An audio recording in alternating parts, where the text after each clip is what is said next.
She said she needed a real man. So I let her have him. I should have seen it coming. The signs weren't just there.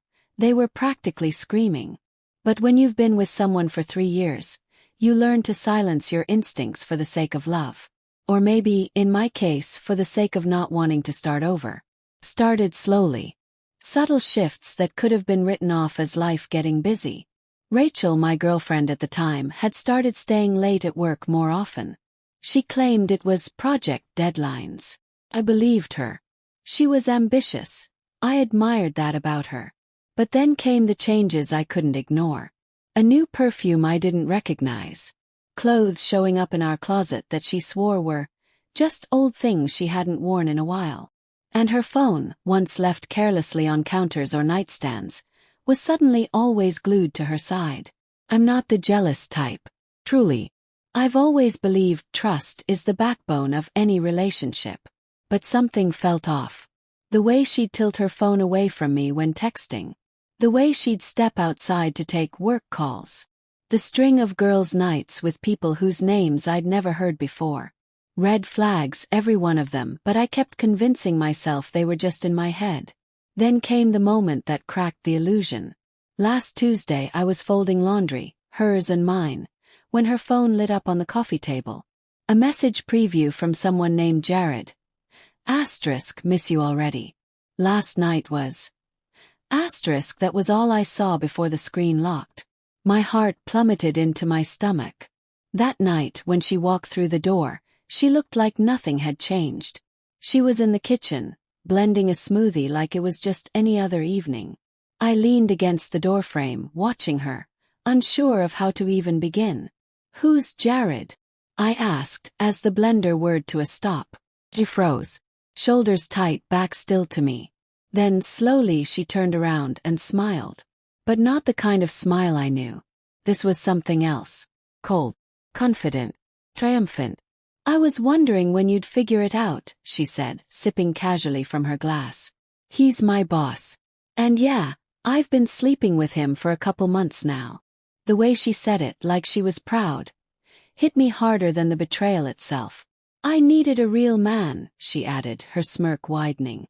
Someone who isn't stuck wasting weekends playing video games with his loser friends and talking about dreams that never go anywhere. I didn't say anything. I just stared, my mind playing back 3 years of memories that now felt like a lie. Birthdays, road trips, lazy Sundays, all of it. I asked the one question that suddenly mattered more than anything. Did Chloe know? Rachel laughed. Oh yeah. She's known for weeks. So have most of our friends. They get it. Jared can give me a real future. You're just comfortable. Pulled out my phone. Opened the group chat with Chloe and Jacob, my supposed best friends. Me asterisk, did you all know? Jacob responded first. Asterisk, bro. You're a good guy, but Rachel deserves someone who's actually going places.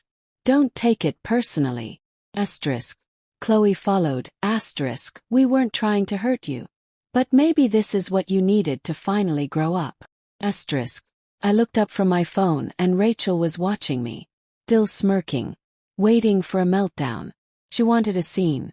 Something dramatic to make herself the victim later. Instead I just smiled. Not forced. Not angry. Just free.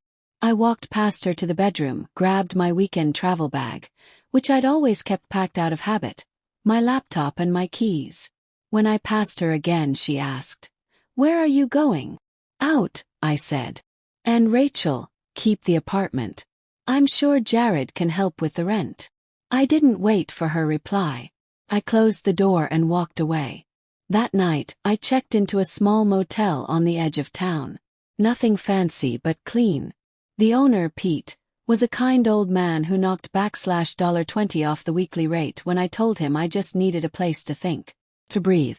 2 days later I turned my phone back on. Asterisk 32 missed calls. Asterisk 47 unread texts. Mostly from Rachel. Some from Jacob and Chloe. A few from numbers I didn't recognize. But what really caught my attention was what I saw online. Rachel had taken our breakup public. Her Instagram story portrayed me as a controlling, emotionally manipulative boyfriend. She claimed I isolated her from her friends, hoarded money while making her pay half of everything, and exploded into a violent tantrum when she finally stood up for herself. The comment section was full of sympathy. From people we knew. People I'd called friends. But then came a text from Gemma, a coworker of mine. Asterisk. Hey, you might want to check your email. There's stuff going around at work. Asterisk. Sure enough, there was a mass email from HR about fostering a safe workplace environment. No names, but the subtext was clear. I should have been furious. I should have fought back. But mostly, I was curious. How far was Rachel willing to take this? The answer came a few days later. While retrieving some clothes from storage, I ran into Juliana, Rachel's best friend. She looked like she'd seen a ghost. You need to be careful, she whispered. Jared isn't just her boss. His wife is powerful, connected. Rachel's been telling her you're unstable, that you're dangerous. Why are you telling me this? Yes. Because this isn't the first time. Juliana hesitated, then added, there was another guy before you. Rachel and Jared did the same thing to him. He vanished, moved out of state. You're just the next name on their list. That night I dug into everything. Legal records, social media archives, online footprints. Sure enough, the last guy, a man named Mark, had disappeared online not long after Rachel started working for Jared. The next morning I got a call from our old landlord. Rachel tried to remove me from the lease, claiming I'd abandoned the place. When that failed, she told him I'd been threatening her. But then something unexpected happened. I received a DM on Instagram. From a profile I didn't recognize. An elegant woman, maybe in her 40s, wearing a sharp blazer and diamond earrings in her profile picture. Her message was short. We need to talk. About Jared. And Rachel. Coffee tomorrow. Mrs. J. I met her the next day. What she told me cracked everything wide open.